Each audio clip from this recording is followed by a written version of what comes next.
السلام علیکم ورحمۃ اللہ وبرکاتہ۔ الحمد للہ رب العالمین والصلاة والسلام علی نبینا محمد وعلی آلہ وصحبہ اجمعین۔ اللہ کا شکر، اس کا احسان ہے کہ آج ہم نے ایک اور حلقہ قرآن مجید کا قراءت کے اعتبار سے ختم کیا۔ اب اس کے جو اہم مضامین ہیں اس کو سمجھنے اور سمجھانے کے لیے ہم بیٹھے ہوئے ہیں۔ آج بہت ہی اہم مضامین ہمارے سامنے آئے ہیں۔ بات یہاں سے شروع ہوتی ہے۔ دیکھیے آیت نمبر سورہ مائدہ آیت نمبر 27 20/7 اللہ تبارک و تعالی ارشاد فرماتا ہے وَاتْلُ عَلَيْهِمْ نَبَأَ ابْنَيْ آدَمَ بِالْحَقِّ اِذْ قَرَّبَا قُرْبَانًا فَتُقُبِّلَ مِنْ أَحَدِهِمَا وَلَمْ يُتَقَبَّلْ مِنَ الْآخَرِ۔ تو بات حضرت آدم علیہ السلام کے دو بچوں کے جھگڑے سے شروع ہوتی ہے، حابیل اور قابیل۔ اس واقعے کو بتا کر اللہ تبارک اس بات کی طرف اشارہ کرنا چاہتا ہے، اس دنیا کے اندر جرائم کی ابتدا شروع انسانیت سے ہوئی ہے۔ انسانیت جو شروع ہوئی تھی حضرت آدم علیہ السلام سے، ان کے بچوں میں یہ وہ وقت تھا جب کہ موت کیا ہے کسی کو معلوم نہیں، قتل کیا ہے کسی کو معلوم نہیں۔ آپس میں جھگڑا ہوا، حابیل اور قابیل کے درمیان میں لڑائی ہوئی، قابیل نے حابیل کو قتل کر ڈالا۔ تو سمجھیے کہ قابیل حابیل کو قتل کرنے کے بعد اس کو یہ بھی پتہ نہیں تھا کہ کیسے اس کو دفنایا جائے۔ اللہ تعالیٰ نے ایک کوے کو بھیجا، پھر اس کے بعد کوے نے کوے کو ختم کیا، پھر اس نے اس کو مٹی کے نیچے ڈھانکا۔ تو اس طریقے سے اس نے سیکھا تھا۔ تو یہ بتا کر اللہ تبارک تعالیٰ یہ بتانا چاہتا ہے کہ اس دنیا کے اندر جرائم ضرور ہوں گے۔ اس کے لیے اللہ تبارک تعالیٰ نے انسانیت کی اصلاح کے لیے دو کام اللہ تعالیٰ نے کیے۔ سورہ حدید اٹھا کر دیکھیے، اللہ تبارک تعالیٰ نے اس کے اندر ارشاد فرمایا کہ ہم نے دو چیزیں اتارا۔ وَأَنزَلْنَا الْكِتَابَ، ایک تو کتاب ہم نے نازل فرمائی، اور دوسرے وَأَنزَلْنَا الْحَدِيدَ، اور ہم نے اس کے ساتھ ساتھ تلوار بھی اتارا، لوہا بھی اتارا۔ اس کا مطلب یہ کہ کتاب کے ذریعے معاشرے کی اصلاح ہو جائے گی، اس کے احکام پر برابر چلے، لیکن اس کے اندر وہ لوگ بھی ہوں گے جو جرائم پیشہ ہوں گے اور اپنی فطرت کے اندر کجی اختیار کریں گے۔ ایسے لوگوں کو ڈرانے کے لیے، ایسے لوگوں کو سزا دینے کے لیے اللہ تبارک تعالیٰ نے ہتھیار بھی اتارا۔ اس کا مطلب یہ نکلا کہ اللہ تبارک تعالیٰ نے جہاں پر سول کوڈ قرآن مجید کے ذریعے اللہ تعالیٰ نے اتارا، تو وہاں پر وہ جرائم کا کوڈ، جس کے اندر ہے محکمہ جنائیہ کہتے ہیں عربی زبان میں، اور اردو زبان میں محکمہ جرائم کہتے ہیں۔ محکمہ جرائم کے جتنے قانون ہو سکتے ہیں اللہ تبارک نے قرآن مجید کے اندر اتارا۔ ایک طرف ہتھیار اتارا، اور دوسرے قرآن مجید کے اندر وہ جرائم کی سزا کیا ہونی چاہیے، ایسے لوگوں کو کیسے سدھارنا چاہیے۔ اس لیے کہ معاشرے کے سب کے سب شریف لوگ ہی نہیں ہوتے، صالح لوگ نہیں ہوتے، جرائم پیشہ بھی ہوتے ہیں۔ چنانچہ آج کی آیات پر سورہ مائدہ کے غور کیا جائے تو وہ کون کون سے جرائم ہیں، کن جرائم کے لیے اللہ تبارک تعالیٰ نے کیسی سزائیں رکھی ہیں، ان تمام کا ذکر آپ کے سامنے آ جائے گا۔ ایسی ہی آیتوں کو لے کر لوگ کہتے ہیں کہ اسلام قتل و غارت گری سکھاتا ہے، اس لیے چند آیتیں قرآن سے نکال دینا چاہیے۔ نعوذ باللہ من ذالک۔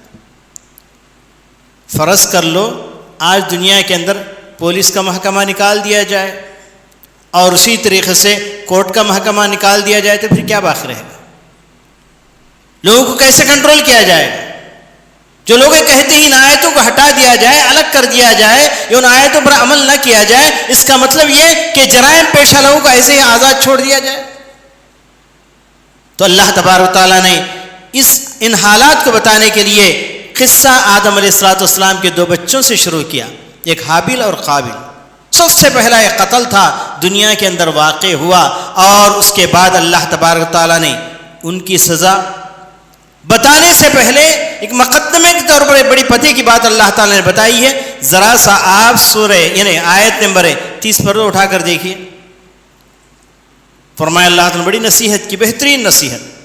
فرمایا من اجل ذالک کتبنا علی بنی اسرائیل انہ، بنو اسرائیل پر جب احکام ہم نازل کرتے ہوئے اس واقعے کی طرف اشارہ کرتے ہوئے جو آدم علیہ السلام کے دونوں بیٹوں کا واقعہ ہے، فرمایا من قتل نفسا بغیر نفس او فساد فی الارض فکأنما قتل الناس جميعا. ہم نصیحت کرتے ہیں اگر کوئی شخص ایک نفس کو بھی ختم کر دیتا ہے، ایک نفس کو بھی قتل کر دیتا ہے بغیر کسی نفس کے بدلے، بغیر کسی فساد کے زمین کے اندر، فکأنما قتل الناس جميعا، گویا کہ اس نے ساری انسانیت کو قتل کر ڈالا. اس کے لیے آمد نہ ہو، یعنی اس کے لیے آمدہ نہ ہو. اگر کوئی شخص کسی ایک انسان کو بھی قتل کرنے کا یعنی ارادہ کرتا ہے تو گویا پوری انسانیت کو قتل کرنے کا ارادہ کرتا ہے. وَمَنْ أَحْيَاهَا فَكَأَنَّمَا أَحْيَا النَّاسَ جَمِيعًا. ہاں اگر ایک نفس کو بھی بچانے کی کوشش میں رہتا ہے، کوئی آدمی غرق ہو رہا ہے، کوئی آدمی بھیڑیے کے منہ میں پھنس جا رہا ہے، یا کوئی آدمی چوروں کے درمیان میں پھنس گیا ہے جس کو قتل کرنے کے درپے ہو گئے ہیں، ایسے میں اس آدمی کو بچا لیتا ہے تو اللہ تبارک نے فرمایا فَكَأَنَّمَا أَحْيَا النَّاسَ جَمِيعًا، اس آدمی کو بچانے والا، پوری انسانیت کو بچانے والا ہو. یہ مقدمہ ہے سمجھنے والوں کے لیے. اللہ تعالیٰ قتل و غارت گری کو عام کرنا نہیں چاہتا بلکہ نصیحت کرتا ہے. اگر تم ایک نفس کو ختم کرو تو اس کا مطلب یہ ہے کہ ساری انسانیت کو ختم کرنے والے ہوئے. اگر ایک نفس کو بچا لو تو ساری انسانیت کو بچانے والے ہوئے. اب انسان کو کیا کرنا چاہیے؟ ہر وہ نفس جو کسی مصیبت میں پھنسی ہوئی اس کو نکال کر باہر کرے تاکہ پوری انسانیت کو بچانے والا بن جائے. پھر وہ مصیبت میں سر پر نہ لے جائے. اس لیے کہ نبی کریم صلی اللہ علیہ وسلم نے کہا کہ جو بھی قتل اس دنیا کے اندر ہوتا ہے اس کا ایک حصہ برابر قابل کو پہنچتا ہے جس نے سب سے پہلا قتل کیا. تو اس سے پتہ چلتا ہے قتل کرنے والا صرف اپنی قتل کی طرف نہ دیکھے، گویا کہ آئندہ آنے والوں کے لیے ایک غلط نمونہ قائم کرتا ہے. اور اسی لیے اللہ تبارک تعالیٰ آئندہ آنے والے ہر ایک جو بھی قتل ہوتا ہے اس کا ایک حصہ کس کو پہنچتا ہے؟ قابل کو پہنچتا ہے. اس لیے کہ غلط کام اس نے پہلے شروع کیا تھا. تو اس لیے ساری انسانیت کو بچانے کی کوشش میں رہے، انسانیت کو قتل کرنے کی. یہ اللہ تبارک تعالیٰ نے بڑے بہترین نصیحت کیا. پھر اس کے بعد اللہ تبارک تعالیٰ نے آگے دیکھیے، یعنی اس کے بعد والی آیت نمبر 30 پر 3 کے اندر صرف قتل کے بدلہ قتل ہی نہیں بلکہ اس سے بھی بڑے جرائم کرنے والے دنیا کے اندر آئیں گے. اللہ تبارک نے اس کی بھی سزا متعین کی ہے. نبی کریم صلی اللہ علیہ وسلم کے زمانے میں قبیلہ عقل اور عرینہ، یہ 2 قبیلے والے پیارے نبی صلی اللہ علیہ وسلم کے پاس تقریباً 8 آدمی آئے تھے اور پیارے نبی صلی اللہ علیہ وسلم سے شکایت کی تھی کہ ہمارے قبیلے کے اندر قحط سالی آ گئی ہے، ہمارے لیے بڑی پریشانی ہے. پیارے نبی صلی اللہ علیہ وسلم نے ان کا تعاون کیا اور انہیں مدینے میں رکھا، لیکن مدینے کی ہوا ان کے لیے سازگار نہیں، بیمار ہو گئے تھے. ان کو اللہ کے رسول صلی اللہ علیہ وسلم نے اونٹوں کے ساتھ میدان میں بھیجا، صحرا میں بھیجا تاکہ وہاں جا کر ان کا علاج ہو جائے. اس کے ساتھ ایک چرواہے کو بھیجا تھا اور چرواہے کا کام یہ تھا کہ اونٹ کے دودھ نکالتا اور انہیں پلاتا، اور اسی طریقے سے پیشاب بھی اس کے اندر بھی اللہ تعالیٰ نے شفا رکھا ہے. تو اونٹ کے پیشاب اور اونٹ کے دودھ ان دونوں کو پلا کر ان کی بیماری کو دور کرنے کے لیے کہا گیا تھا. لیکن انہوں نے غلطی سے جب اچھے ہوئے تو یعنی چرواہے کو قتل کر ڈالا اور سارے اونٹوں کو چرا کر لے گئے. تو پھر نبی کریم صلی اللہ علیہ وسلم ایسے جرائم پیشہ لوگوں کے پیچھا کروایا، اور جب وہ یعنی پکڑے گئے اور ان کو لایا گیا تو اللہ تبارک تعالیٰ نے آیت نازل فرمائی. ایک تو انہوں نے قتل کر ڈالا اور دوسرے انہوں نے یعنی لوٹ لیا. یعنی گویا کہ انہوں نے 2 بڑے بڑے جرائم کیے، ایک تو قتل غارت گری اور لوٹ گھسوٹ، یہ دونوں بڑے جرائم کے مرتکب ہوئے. تو اللہ تبارک تعالیٰ نے ان کے بارے میں کہا انما جزاء الذین یحاربون اللہ ورسولہ یسعون فی الارض فسادا ان یقتلوا ویصلبوا وتقطع ایدیہم وارجلہم من خلاف. ایسے لوگوں کی معاملی سزا نہ رکھی اللہ تبارک و تعالیٰ نے.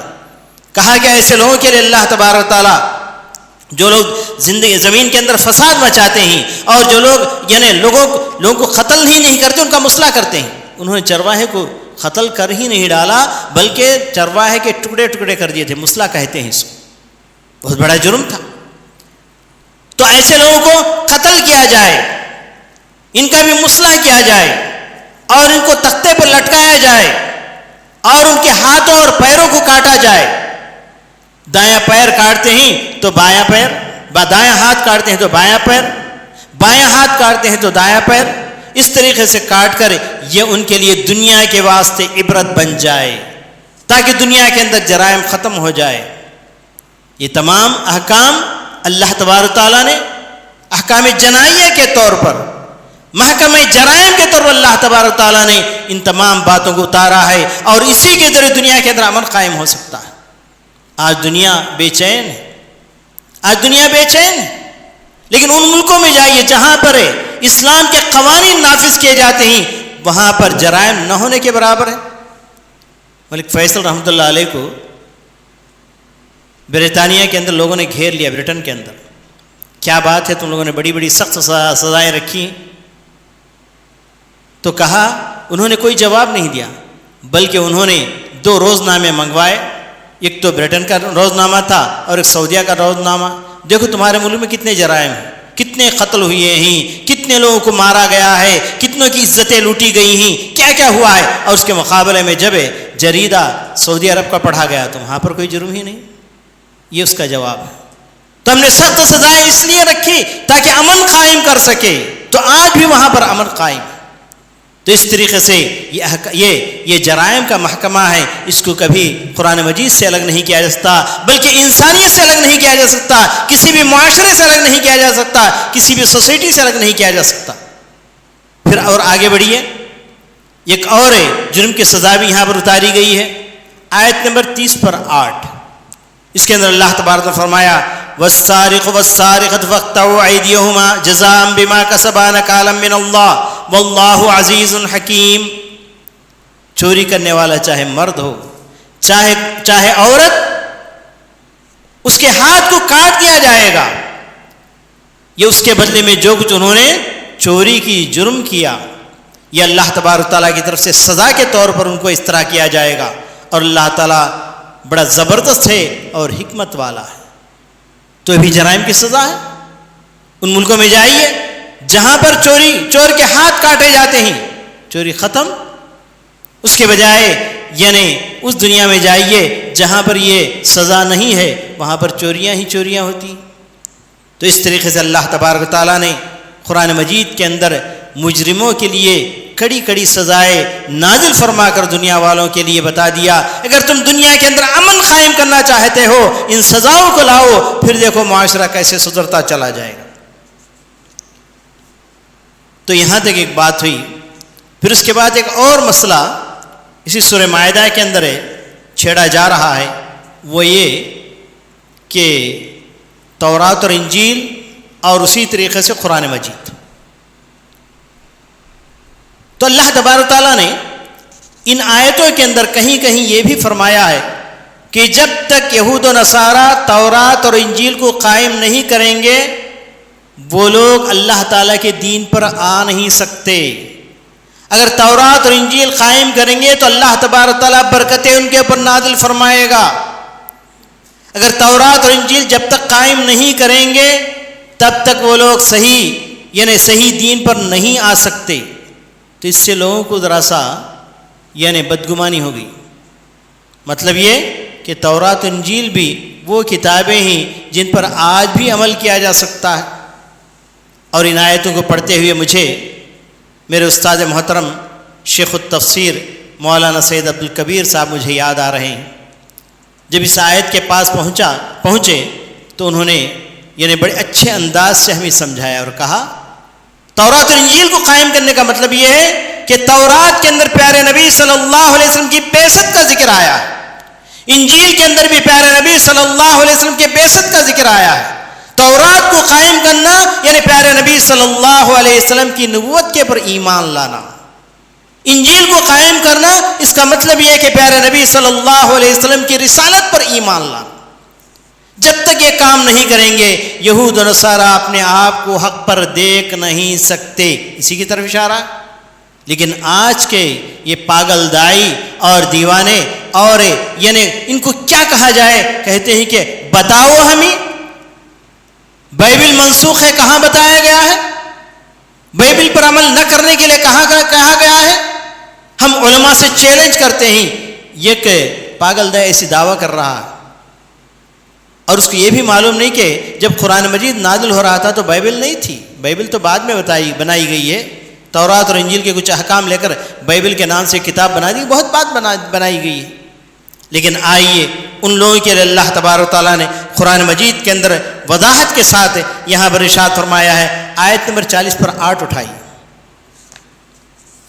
آیت نمبر 40 پر 8 کے اندر اللہ تبارک و تعالیٰ فرمایا کہ ہم نے وَأَنزَلْنَا إِلَيْكَ الْكِتَابَ بِالْحَقِّ مُصَدِّقًا لِمَا بَيْنَ يَدَيْهِ مِنَ الْكِتَابِ یقیناً ہم نے تمہاری طرف حق کے ساتھ اس کتاب کے قرآن مجید کو نازل کیا ہے جو تصدیق کرتی ہے ان کتابوں کی جو اس سے پہلے گزر چکی ہیں. مُهَيْمَنًا عَلَيْهِ. اتنا ہی نہیں, یہ کتاب مہیمن ہے ان تمام کتابوں کے اوپر. مہیمن کا مطلب اٹھا کر آپ تفاسیر کے اندر اس کا معنی اور مطلب دیکھیے. ایک تو امین کہا گیا ہے, ایک تو امین کہا گیا ہے. دوسرا اس کا مطلب یہ بتایا گیا ہے کہ ان تمام کتابوں کو منسوخ کرنے والی کتاب, اس سے پہلے جتنی بھی کتابیں نازل ہوئیں ان تمام کی تعلیمات کو سمیٹ کر لپیٹ کر اپنے اندر یعنی کیا کہتے شامل کر لینے والی کتاب. تو پھر اس کے بعد ان کتابوں کی کوئی ضرورت نہ رہی. یہ تمام معنی مہیمنن کے اندر آ گئی. مہیمنن علیہ فحکم بینہم بما انزل اللہ ولا تتبع اہواہم. پھر اللہ تبارک اور بھی وضاحت کے ساتھ فرمایا کہ بس اب قرآن مجید کے ذریعے لوگوں کے درمیان میں فیصلے کیجئے جو کچھ اللہ تعالیٰ نے تم پر نازل فرمایا ہے. ولا تتبع اہواہم, اور ان کے نفسانی خواہشات کی پیروی نہ کرے, یعنی تورات اور انجیل جس کو انہوں نے تحریف کر دیا ہے اس کی طرف نہ جائے. اما جاءک من الحق لِكُلٍّ جَعَلْنَا مِنْكُمْ شِرْعَةً وَمِنْهَاجًا. اس میں کوئی شک نہیں, ان کے لیے بھی ہم نے شریعت نازل فرمائی تھی, لیکن اس شریعت کو انہوں نے تحریف کر دیا تھا, بدل دیا تھا, اس چیز کو چھوڑ دیجئے. اسی لیے پیارے نبی صلی اللہ علیہ وسلم نے فرمایا لَوْ كَانَ مُوسَىٰ حَيًّا لَمَا وَسِعَ إِلَّا اتِّبَاعِي. اور اسی لیے نبی کریم صلی اللہ علیہ وسلم نے حضرت عمر رضی اللہ تعالیٰ تورات کی آیات پڑھتے ہوئے نبی کریم صلی اللہ علیہ وسلم خفا ہو گئے تھے. قرآن مجید کے بعد کوئی اور کتاب. تو اس طریقے سے اللہ تبارک تعالیٰ نے مہیمنن قرار دیا اس کتاب کو. اس کے بعد ساری کتابیں منسوخ ہیں. وہ تمام تعلیمات جو تورات اور انجیل کے اندر پائی جاتی تھی وہ تمام کے تمام قرآن مجید کے اندر آ گئی, پوری امانت کے ساتھ آ گئی. اب ان کتابوں کی کوئی ضرورت نہیں ہے. اور ان آیتوں کے ساتھ پیارے نبی صلی اللہ علیہ وسلم کی اس حدیث کو بھی شامل کر لیا جائے جس کے اندر نبی کریم صلی اللہ علیہ وسلم نے کہا یعنی بعد القرآن قرآن مجید کے بعد کوئی اور کتاب. لو کان موسیٰ حیا لما وسع الاتباع. اگر تورات کی بات کہہ رہے ہیں, اگر موسیٰ بھی زندہ ہو کر آ جائے تو ان کے لیے کوئی گنجائش نہیں رہتی سوائے قرآن مجید کی اتباع. اس کے اندر نبی کریم صلی اللہ علیہ وسلم نے کہا کہ میری اتباع کرنا اور قرآن مجید کو مان لینا, اور یہی کیا ہے تورات اور انجیل کو قائم کرنا ہے. اس بات کی وضاحت تمام دنیا والوں کے سامنے ہو جانی چاہیے, تبھی چل کر قرآن مجید تمام کتابوں کے لیے ناسخ ہے, یہ بات ہم ثابت کر سکتے ہیں. تو اس طریقے سے اللہ تبارک و تعالیٰ نے یعنی آگے چلیے آیت نمبر 60 پر 6 میں بھی یہی بات بتائی گئی ہے. اس سے بھی بعض لوگوں کو ذرا سا شبہ ہو جاتا ہے.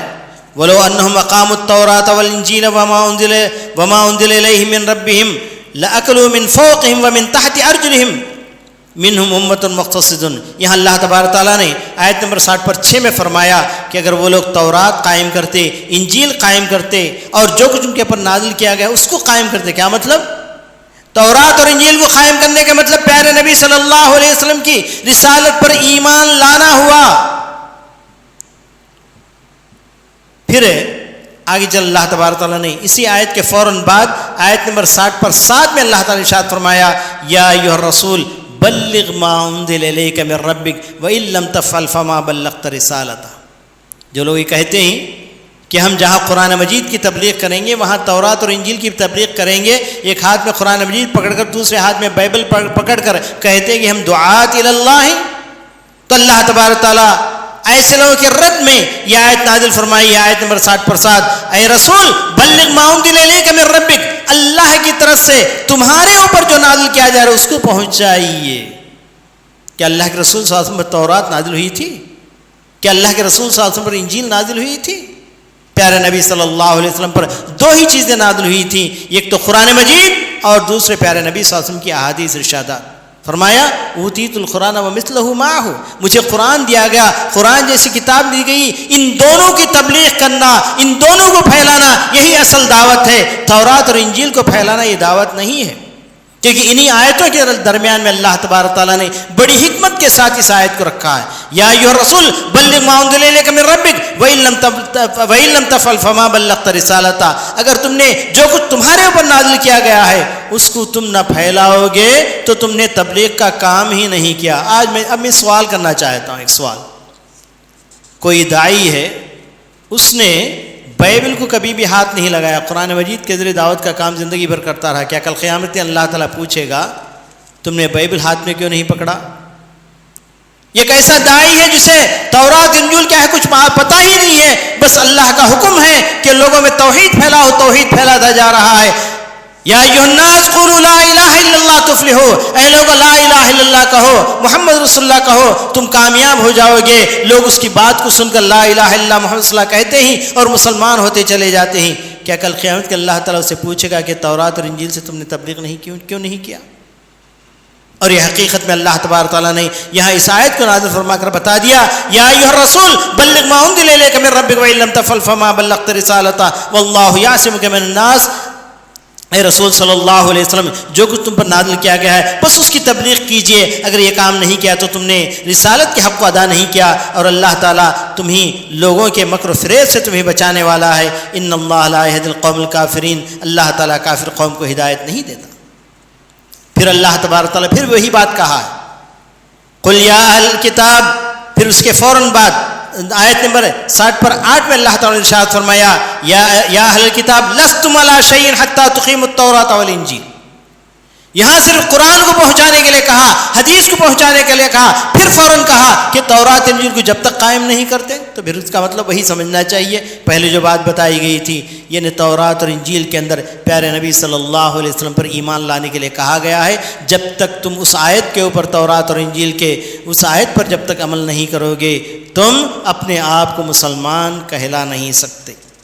تو یہ بات بڑی تفصیل سے ان آیات کے اندر بتائی گئی ہے. اسی پر میں اپنی بات کو ختم کرتا ہوں، اس لیے کہ اس کے بعد پھر دوسرے مضامین ہمارے سامنے آ رہے ہیں. شاید کل آپ کے سامنے جب اور باتیں آئیں گی اس مسئلے کو اور بھی وضاحت کے ساتھ آپ سمجھ پائیں گے. میں اسی پر بات کو ختم کرتا ہوں. اللہ تعالیٰ سے دعا کرتا ہوں کہ اللہ تبارک و تعالیٰ ان مطالب کو، ان مضامین کو، ان موضوعات کو، ان مسائل کو ہر داعی بلکہ ہر مسلمان سمجھنے کے اللہ تعالیٰ توفیق عطا فرمائے، تاکہ صحیح ڈگر پر اور صحیح نہج پر اور صحیح منہج پر چل کر اس دنیا کے اندر دعوت کا کام ہو سکے. ربنا تقبل منا انک انت السمیع العلیم وتب علینا انک انت التواب الرحیم وآخر دعوانا الحمد للہ رب العالمین.